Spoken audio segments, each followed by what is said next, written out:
एक मिनिट मी कुठल्या पर्टिक्युलर प्रकरण डोळ्यासमोर ठेवून बोलत नाही.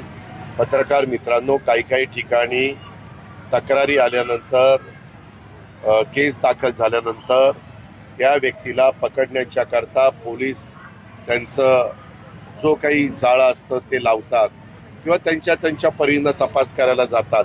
तोपर्यंत चॅनलला येतं आता ही व्यक्ती मध्य प्रदेशमध्ये गेलेली आहे, आता ती व्यक्ती फलानीकडे गेलेली. अरे गप बसा ना बाबा, त्याला आपण पकडू ना, पकडल्यानंतर दाखवा. आता परवा पण तो आता 24 तास झाले, 48 तास झाले, ते उसात जाऊन बसला होता. आता उसात जाऊन बसला, ड्रोन लावले, यंत्रणा लावली, त्याच्या हातात तो आत्महत्या करण्यापर्यंत ती मजल गेली होती. ते सापडलं सगळं.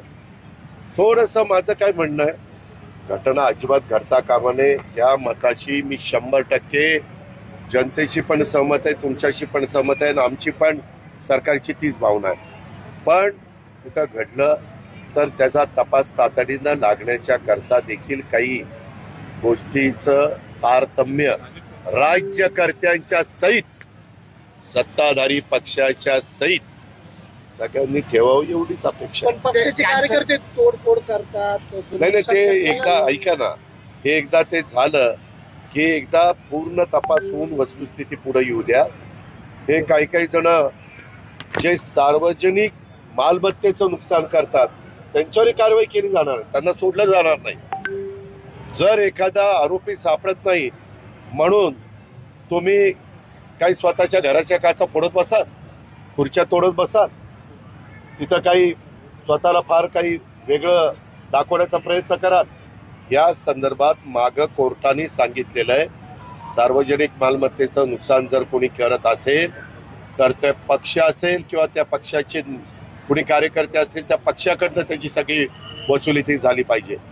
त्याच्यामुळं राग हा सगळ्यांना येतो, त्याच्याबद्दल दुमत नाही, परंतु राग पण व्यक्त करण्याच्या काही वेगवेगळ्या गोष्टी असू शकतात. अहिंसेच्या मार्गाने महात्मा गांधींनी देशाला स्वातंत्र्य मिळवलेला जगाला त्या माहिती झालेलं आहे. आणि अशा वेळेस फार काहीतरी आम्ही हवाच्या सवा करायला लागलेलो आहे आणि सगळं काही राज्याचं अगदी देखभाल करण्याची जबाबदारी ह्यांच्यावरच सोपवलेली आहे. हे जे काही जणांचा अतिउत्साह चाललेला आहे ना, त्यांना पण कायद्याच्या नियमाच्या प्रमाणे कारवाई केली जाईल. या कार्यक्रमात स्थगिती दिलेली आहे. 3200 कोटीचं टेंडर होतं. काय माजी मंत्री तानाजी सावंत जे आहेत आरोग्य, मी ते तुमच्या मीडियामध्ये वाचलेलं आहे. मी मुंबईला गेल्यावर मंत्रालय चालू असताना मी त्याबद्दलची माहिती घेईन. आता तुम्ही जी बातमी प्रसिद्ध केलेली तेवढीच माझ्या वाचनात आहे. त्याच्यामुळं मी आज राज्याचा अर्थमंत्री, उपमुख्यमंत्री शहानिशा करून मी त्याच्याबद्दलचं. दादा, या कार्यक्रमात आरोग्यमंत्र्यांनी शिक्षण विभागामध्ये समन्वय दिसला नाही का? दादा भुसेंनी नाराजी व्यक्त केली की समन्वय जर राखला असता तर आणखी मोठा आणि राज्यव्यापी कार्यक्रम असतात. तिथं पण ते कार्यक्रम करतात. कुठं समन्वय तुला दिसला नाही? म्हटले तुझं ऐकलं, शालेय शिक्षण मंत्रीच म्हटले. त्यांच्याशी बोलून काळजी करू. डेपो मॅनेजर आहे, ड्रायव्हरला विनाकारण त्रास देतात, काही महिलांना शरीर सुखाची करतात. ऐका, या तक्रारी मी पण टीव्हीलाच बघितलेल्या आहेत.